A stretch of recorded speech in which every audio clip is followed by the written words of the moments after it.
नमस्कार दोस्तों, मैं अभिमन्यु सिंह भाविका मैथ्स सब में आपका हार्दिक स्वागत करता हूं।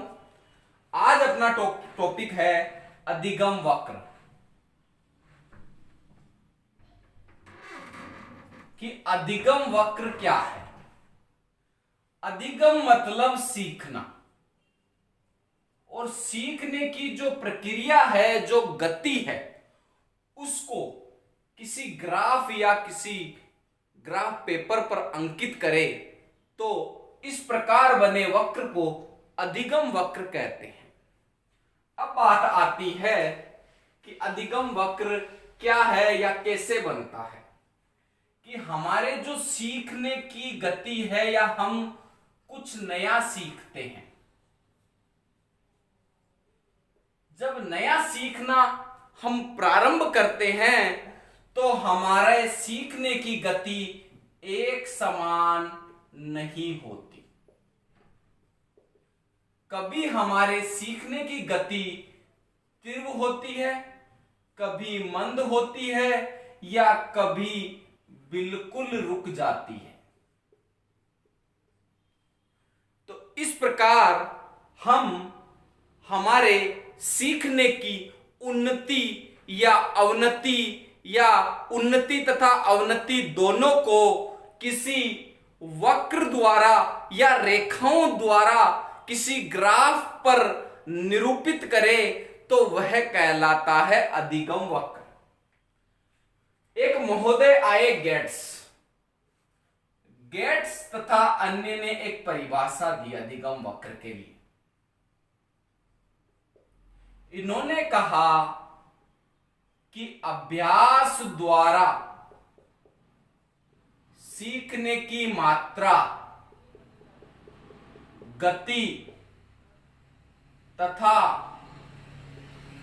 उन्नति की सीमा को अधिगम वक्र द्वारा प्रदर्शित करते हैं। यह बात कही गेट्स तथा अन्य ने। अब बात आती है कि अधिगम वक्र के कितने प्रकार हैं।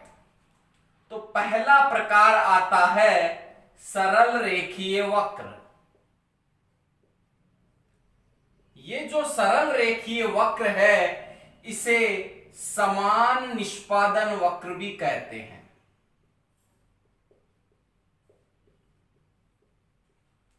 समान निष्पादन वक्र क्यों कहते हैं? सरल रेखीय वक्र मतलब वह वक्र जिसमें सरल रेखा बने। तो आप खुद देखिए कि एक वक्र है, इधर आएगा समय और इधर आएगा अधिगम। अधिगम मतलब सीखना और समय के बीच वक्र खींचा जाए और वक्र इस प्रकार से बने कि समय जैसे जैसे बीत रहा है वैसे ही सीखना उत्तरोत्तर व्यक्ति आगे बढ़ रहा है। मतलब समय के साथ सीखने की गति समान है, समय बढ़ रहा है वैसे ही सीखना या अधिगम भी बढ़ रहा है। तो यह कहलाता है सरल रेखीय वक्र। और इस प्रकार के वक्र को इमेजिन्ड लर्निंग कर्व कहते हैं। इमेजिन्ड लर्निंग कर्व क्यों कहते हैं? कि ऐसा बहुत कम संभव है कि सीखने की गति एक समान हो व्यक्ति की, कि वह कंटिन्यू उत्तरोत्तर आगे बढ़ रहा है सीखने के क्रम में। ऐसा संभव नहीं है। कभी उसकी गति धीमी होगी, कभी मंद होगी, कभी तीव्र होगी, कभी बिल्कुल रुक जाएगी। जबकि सरल रेखीय वक्र कहता है कि समय के साथ उत्तरोत्तर सीख रहा है, आगे बढ़ रहा है एक समान रूप से। समय जैसे 2 घंटे में 2 शब्द सीखे या 2 वाक्य सीखे या 2 मिनट में 2 वाक्य सीखे, तो अगले 2 मिनट में भी ये 2 वाक्य और सीख रहा है। ये बात है कि 2 मिनट में 2 सेंटेंस सीखे तो अगले 2 मिनट में भी वह अगले 2 सेंटेंस सीख रहा है। तो यह उत्तरोत्तर समय के साथ कंटिन्यू आगे बढ़ना यह संभव नहीं है। इसलिए इस वक्र को इमेजिन्ड लर्निंग कर्व कहते हैं। दूसरा प्रकार है नतोत्तर वक्र या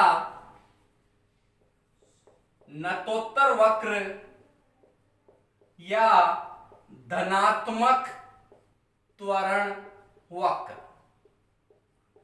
नत मतलब झुका हुआ, किस ओर? समय की ओर। कि यह कर्व किस प्रकार से बनेगा कि समय और अधिगम, कि नतोत्तर वक्र में प्रारंभ में सीखने की गति, प्रारंभ में सीखने की गति है धीमी और बाद में तीव्र हो जाती है।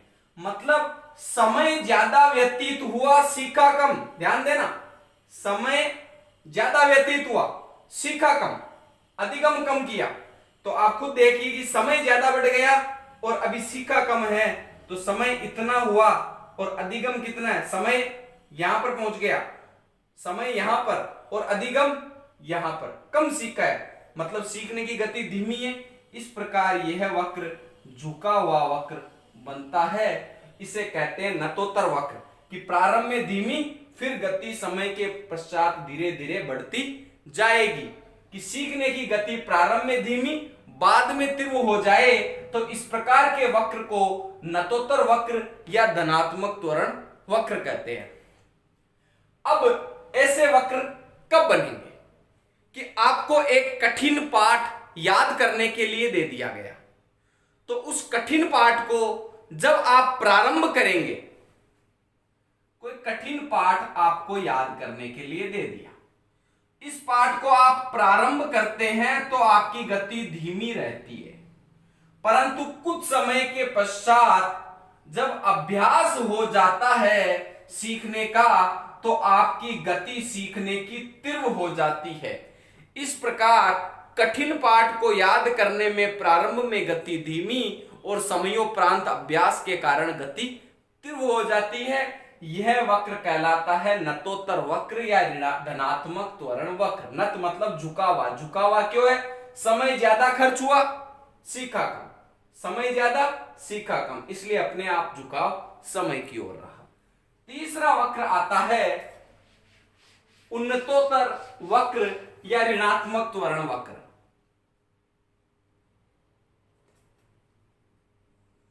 उन्नतोत्तर वक्र या ऋणात्मक त्वरण वक्र। उन्नतोत्तर मतलब समय कम था और सीख ज्यादा गया, तभी उन्नति की। उन्नति कब करेगा? कि साहब समय कम, सीखा अधिक, कम समय में अधिक सीखा। तो प्रारंभ में सीखने की गति तीव्र और बाद में सीखने की गति हो जाती है धीमी। तब क्या बनेगा कि समय इतना ही खर्च हुआ है और अधिगम कर लिया इतना।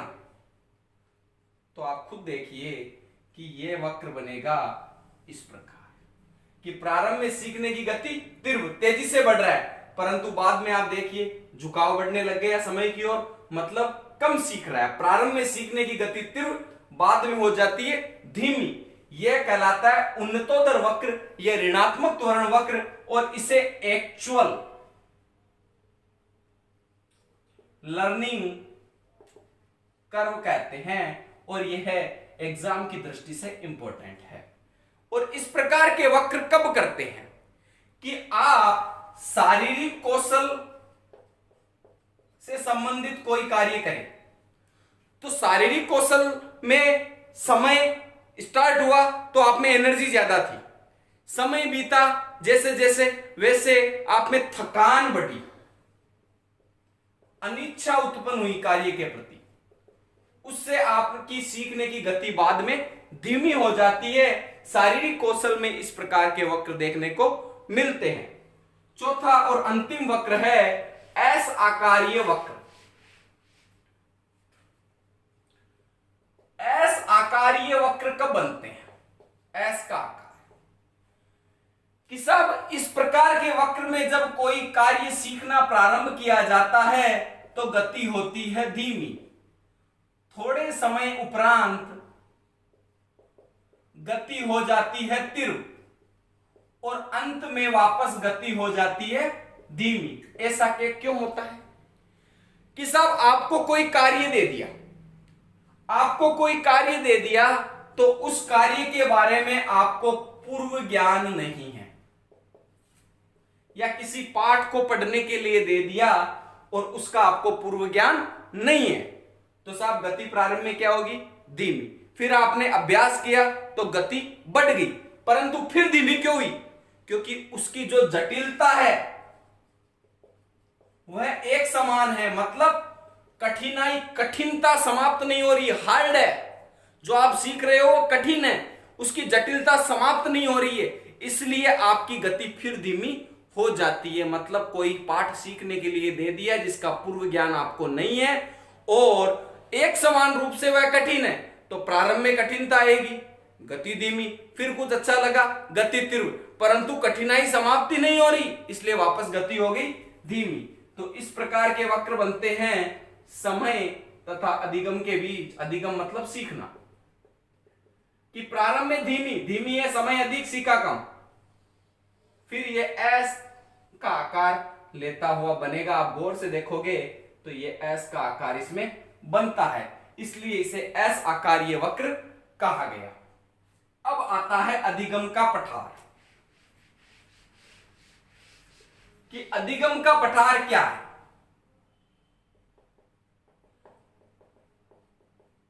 कि जनाब जो आप अधिगम करते हैं तो समय तो रहेगा मौजूद, समय के साथ ही व्यक्ति सीखता है। समय नहीं है तो धरती चलेगी कैसे? कि व्यक्ति प्रारंभ में सीखना प्रारंभ करता है, ठीक साहब, कुछ समय घटित होने तक, इस समय तक उस व्यक्ति ने इतना सीख लिया, और इसके बाद स्थिति यह आती है कि समय तो बढ़ रहा है, क्योंकि समय तो कंटिन्यू आगे बढ़ेगा, परंतु आप सीख नहीं पा रहे हो, मतलब आपके सीखने की गति रुक गई है, अधिगम नया नहीं सीख पा रहे हो, समय बढ़ रहा है, तो ये वक्र एक पठार की तरह बन जाता है, सरल रेखा, सीधा हो जाएगा। क्यों? आप कुछ सीख अधिगम नहीं कर पा रहे हो, समय तो बढ़ रहा है परंतु अधिगम नहीं कर पा रहे हो, इसलिए वक्र ऊपर नहीं गया। इस प्रकार के वक्र को कहते हैं अधिगम का पठार। मतलब कुछ समय पश्चात आपके सीखने की गति बिल्कुल रुक जाए या स्थिर हो गई,